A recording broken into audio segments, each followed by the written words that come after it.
Consumption is a defining characteristic of contemporary culture. Aspects of popular culture such as our fashions, nightlife, and music are representational of lifestyle choices, uniting them with a collective community of like-minded consumers. In this series, we will be exploring both the transcendental and the differing elements with these industries and their clientele.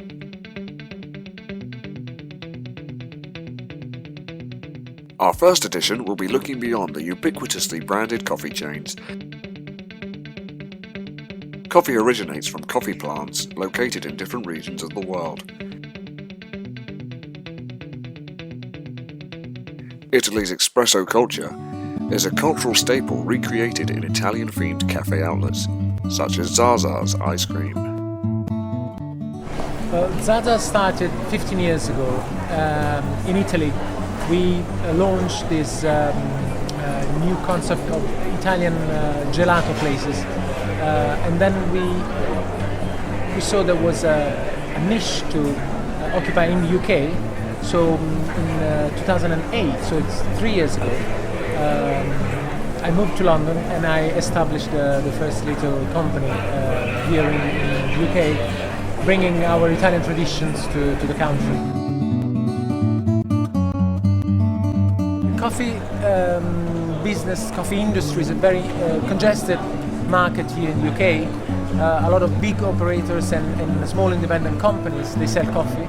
But when it comes to true Italian coffee, there are a lot of even big companies that claim to be Italian, but they have nothing but the name that is Italian, even very well-known brands. We are probably one of the few that are 100% Italians to the bone, and we are trying to make our coffee the very same way you have it in Italy. Espresso is something that Italians can't live without, starting from me. It's part of everybody's day to have an espresso in the morning or after lunch, and it's a way of socializing.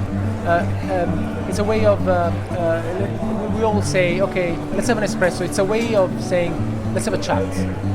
And you can't have a proper chat without an espresso. Everything that you have in Zaza is freshly produced. We produce it on site. With coffee, we start with coffee beans, Italian, from Naples, from a 2 centuries old coffee producer.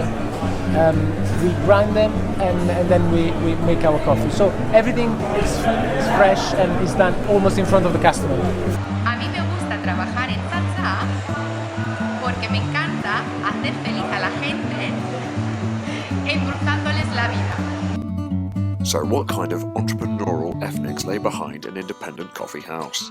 I started off roasting coffee as a coffee roaster, simply because it seemed a gap in the market, and I'd noticed what the markup was, very good markup most of the time on coffee. So I started roasting coffee literally on the street corner here with a homemade roasting machine, and gradually just grew. The main reason that the corporations squeeze out the independents, it's not really the direct competition, it's the fact that the corporations will pay much higher rents. If you're an independent like I am, you know, you tend to sort of think in terms of like a 5-day week. I mean, like one of my biggest steps forward in this shop was when I realised that I couldn't possibly survive if I was only opening 5 days a week. I was going to have to hire more staff and, you know, open 7 days a week. So definitely, if you can set up your own independent coffee shop, then I would recommend that rather than being a franchisee, yeah, definitely. It would appear that one of the casualties of the coffee house boom is that of the tea rooms, which has become a comparative rarity. I'm Amy Johnson. I've been working here for about 7 years, on and off, through my university studies and things like that. Quite a lot of people that come in do especially come in for the different teas. A couple of years ago we used to actually sell the teas and coffees, so people used to come in and specifically buy them. Now we don't, so they tend to come more into the tea room to have it. But because of the recession it has gone down quite a little bit. Our customers tend to be quite loyal, so it's the same people that come in over and over again rather than lots of new people. For here, regular customers come in, so you get to know people and it's more homely. It's a nice environment. Quality control is something which independent outlets are able to provide, especially one that roasts its own coffee on site. All Press in Shoreditch is incredibly hands-on with its coffee approach. I do sales for All Press Espresso.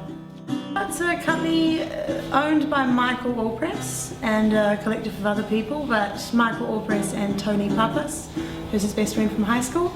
They set up Coffee Roastery. Michael Allpress set it up with his wife Carolyn in Auckland in New Zealand in the late 80s. I was trained by an independently owned coffee company in Wellington when I was at university.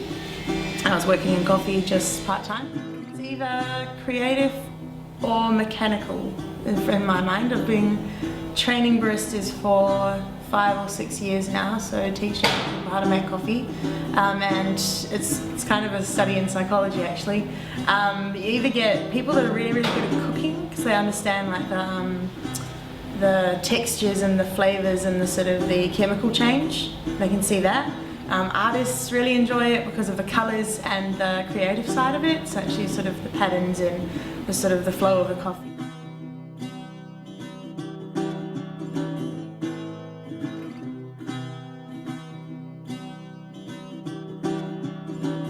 Brand awareness alone cannot sustain customer loyalty in the same way that independence chains maintain by keeping regular customers back.